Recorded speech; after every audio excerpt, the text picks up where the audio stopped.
और इस बीच एक बड़ी खबर आपको बता दें, गंगा के जलस्तर में लगातार बढ़ोतरी हो रही है और भागलपुर में गंगा का रौद्र रूप देखने को मिल रहा है। बड़ी खबर इस समय की आपको बता रहे हैं, गंगा का पानी तटों को पार कर कई गांव में घुस आया है। गंगा के आसपास बसे गांव के लोग घर छोड़कर सुरक्षित ठिकाने पर जाने को मजबूर हुए हैं। ये तस्वीरें आपको दिखा रहे हैं, आप देख सकते हैं गंगा ने अपने तटों को पार कर लिया है और तटीय क्षेत्र में बसे गांव अब डूबने के कगार पर हैं। गांव में घरों में पानी घुस आया है, जिसके कारण लोगों को घर छोड़कर जाना पड़ रहा है।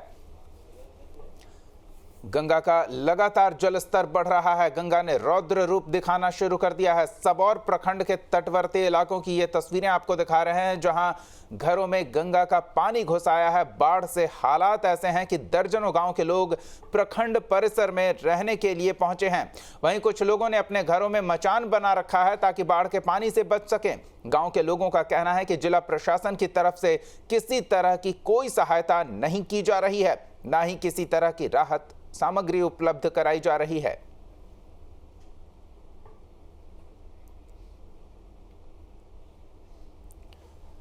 तो गंगा के जलस्तर में लगातार बढ़ोतरी हो रही है। हिमालयी क्षेत्र और नेपाल में हुई मूसलाधार बारिश के कारण जलस्तर तेजी से बढ़ रहा है और इसका प्रभाव अब भागलपुर में किस तरह का देखने को मिल रहा है, सहयोगी आलोक से जानते हैं। आलोक, गंगा का जलस्तर लगातार बढ़ रहा है, पानी अब तटों से बाहर निकलकर ग्रामीण क्षेत्रों में पहुंच रहा है, क्या हालात हैं वहां? जी देखिए दीपक, मैं बता दूं कि जिस तरह भागलपुर के निचले इलाके में कल तक गंगा कुछ सेंटीमीटर अपना जो था उससे कुछ ही सेंटीमीटर जो था नीचे था, लेकिन आज लगातार कल रात से जो गंगा में ज्यादा बढ़ोतरी देखा जा रहा है, जिसको लेके जो अब शहरी क्षेत्र में पानी घुसने लगे।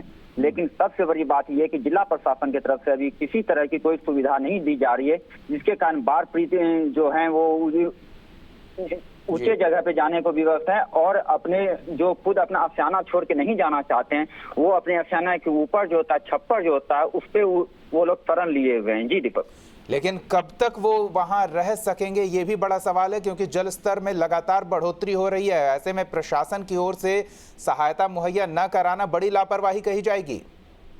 जी बिल्कुल, देखिए जिस तरह प्रशासन के तरफ से लाख दावे किया जाता है, बाढ़ आने से 1-2 महीना पहले से लाख दावे किया जाता है, जितने तटबंध होते हैं उसके निरीक्षण किया जाता है जिला प्रशासन की तरफ से।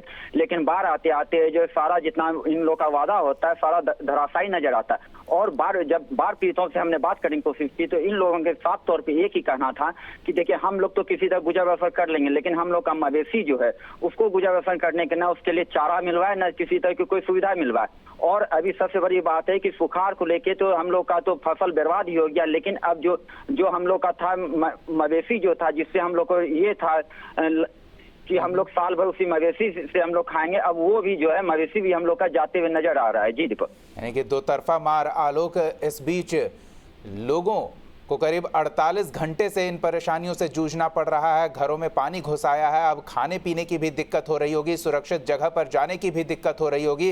क्या प्रशासन की ओर से कोई सक्रियता दिखी है प्रभावित क्षेत्र में लोगों को राशन मुहैया कराने या राहत शिविर स्थापित करने को लेकर?